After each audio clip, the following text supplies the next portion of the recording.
One of the premier big game animals of Georgia, though, is the chamois.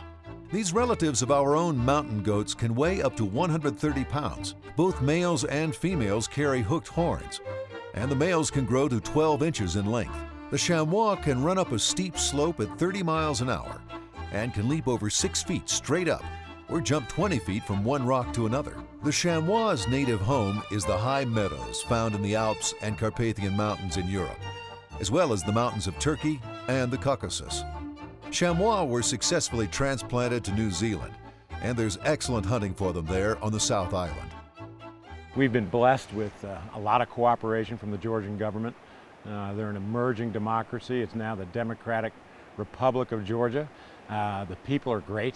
They're infused with a democratic spirit. Democracy is breaking out all over.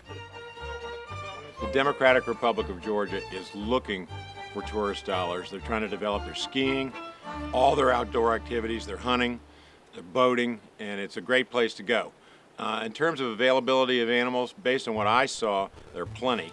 You need to get up in the mountains to hunt ibex, to hunt tur, to hunt chamois, down in the lowlands to hunt bear and boar. There are also a lot of opportunities in Georgia to hunt smaller game, like marmot, wolves, foxes, and roe deer. With the fall of the Soviet Union, many of its former states, such as Georgia, have become a new frontier for big game hunters. I represent the government of Georgia in the United States, help them on strategic advice and all kinds of consulting, planning, and government relations work. Well, the Georgians are a huge hunting country. They have tremendous game, but they haven't developed it. And in my previous visits, I've asked government officials what it would take to get a hunting party over here, and they made it happen, and the timing worked out, and so we're here. As you can see, we're not traveling by civilian aircraft here. This is an old Russian chopper, and Randy set it up so we get a little free ride to the mountains from the government of the Democratic Republic of Georgia. You know, I was a little apprehensive about traveling to a former Soviet area, but this was now the Democratic Republic of Georgia.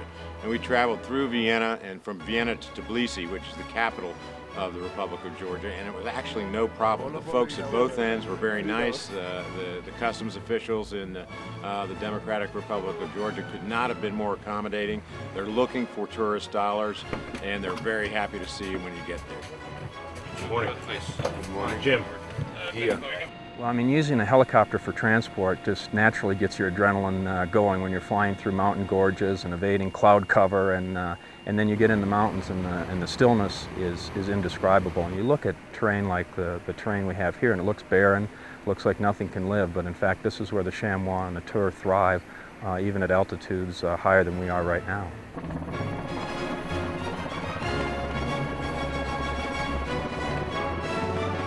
We're in the Georgian region of Tisheti, which is in the north central part of the country, right near the Russian border. It's about 3 or so miles up is Chechnya. The Russian province of Dagestan is also very close, in the heart of the Caucasus Mountains. It looks like complete, remote, barren, inhospitable terrain, but every time you crest a ridge, you'll see a little cluster of villages with their sheep, with their vegetable garden, living much the same way as Georgians lived 400 or 500 years ago. And we actually first stopped to pick up our guide in a valley between that's nestled in the Caucasus. It's very remote and inaccessible near a town called Amalo.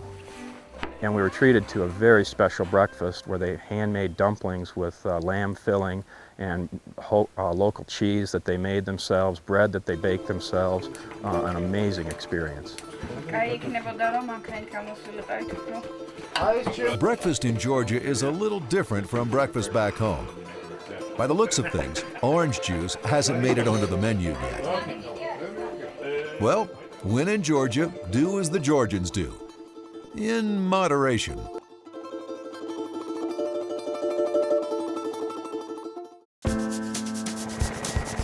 This is Georgia, the land of the Caucasus.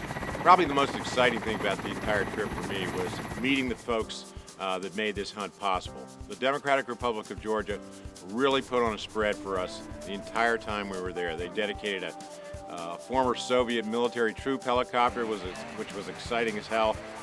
And necessary in this rugged terrain. Georgians believe that guests are a gift from God, and you see Georgian hospitality in every aspect of this visit. We have a very interesting dinner. We set up a fire, a couple of rocks on either side. The camp life is small tents, sit around and share meals in a Georgian fashion with Georgian cooking, you know, a lamb stew cooked over the campfire, skewers of lamb called shashlik in this part of the world, or kebabs, tremendous produce that the Georgians grow, tremendous bread and cheese, kind of rustic but very wholesome. And they boil this meat. Randy and I weren't real sure exactly what kind of meat was in the pot when they started boiling it, but we found out it was beef and lamb. And there was a lot of conjecture from the folks that are speaking English here and not Chechnyan and Georgian that it was something that we didn't want to eat, but turned out it was great. So once again, it's one of those things, if you don't try it, you don't know, and believe me, you got to try it. One of the best kept secrets and little known things about Georgia is wine was actually invented here, and they have 500 different varieties of grapes they grow. Tremendous winemaking tradition. What you will drink? Wine or whiskey? Wine's good. And you can rest assured with every Georgian meal, the host will bring out some tremendous Georgian wines. Probably one of the most exciting parts of the trip had nothing to do with the hunt at all. We spent 2 or 3, 4 nights in Tbilisi, which is the capital of the Republic of Georgia. And the most interesting and the most profound thing was the attitude of the people. And there was a feeling of freedom, there was a freshness about the people and their attitude. Everybody there had an energy and a can-do attitude that is very rare. It was almost palpable. They provided a helicopter to get us up, and as you move into the sweeping vistas of the Caucasus Mountains, you know you're in for something very, very unique. Not surprisingly, Georgia has a thriving population of mountain game. One of the hunting experiences we had here was Chamois, Chamois, however you want to pronounce it. We were dropped off, but we had a lot of walking to do. And we're working at elevations here between like 7,000 and 12,000 feet. My legs and my lungs are not what they could be and not what they used to be. If they're here, Kako will find them. God, what a beautiful scenery here. The hunting is not easy. It's not something for the faint of heart or those that are particularly out of shape. You ought to be doing a little exercise, in fact, a lot of exercise before you leave. You've got some hiking to do. These sticks are good for more than just steadying your rifle. Let's get over this other ridge here and see what we can see.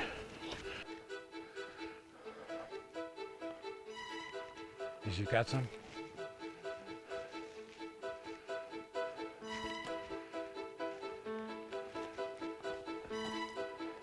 That's a good-looking animal. Let's see if we can get a little bit closer. Get up there, Jim. Running right up there. There they are. They're, oh my goodness. Which one do you think's the biggest there, Randy? One on the right, but he's running the fastest too. Ready? Yeah. Oh yeah. Good shot. He was moving. He's gonna need one more. Yeah, he's not quite. Ready? Yep. You got him. Oh, look at him. He's starting to roll. Nice. Okay. Thank you, my friend. All right. That was a great shot. Let's go get him. All right. Can you believe he got that? The way it was running up the hill? It was exciting for me to see Jim set up for the shoot, because he's obviously done it many times. He's practiced. He's a professional. He selected an animal and shot as they were moving very quickly up the hillside, and made what I thought was a quite impressive shot. Like most hunts, getting there and putting a good shot on the animals is really about half of it, if that. And then you've got to get to that animal. And if you're just walking on the flat land, it's one thing, but you're not doing that here. My high altitude lungs are not what they used to be. Whew. What do you think the elevation is here? I think we're pretty close to 10,000 feet. We're way over 9. That's what I'm feeling like. So we had a tough hunt, and there's a lot of shale you're walking on going up and down these hills. The experience was great. You need to be in shape. Can you believe how fast those animals ran up this? We'll get to this next little ridge here and stop, take a break. Okay. It's not one of those drive up, get out of the car type hunts. You're working at it. The elevation and the inclination of the hills is tough. You need lungs like a chamois. Hard to believe if you just go over the crest of those mountains. here in Russian Chechnya. Look at that. That's something else. That's a nice one, Jim. Beautiful coloration. Is this chamois a good representative, or is it bigger than normal, or? Oh, this is a really nice one. I never spend a lot of time looking for the largest one, but I like to get a nice representative animal, and I'm pleased to hear that this is. Yep, that's what these guys are saying. 22 pounds. Yeah, so this is a great one then. It's always a group effort, but this was really a group effort. Just the chance to be here, to be sitting here and have done it is exceptional. Absolutely. And Randy, thank you all for making it possible. It's a real mountain prize for Baker and a welcome chance to catch his breath.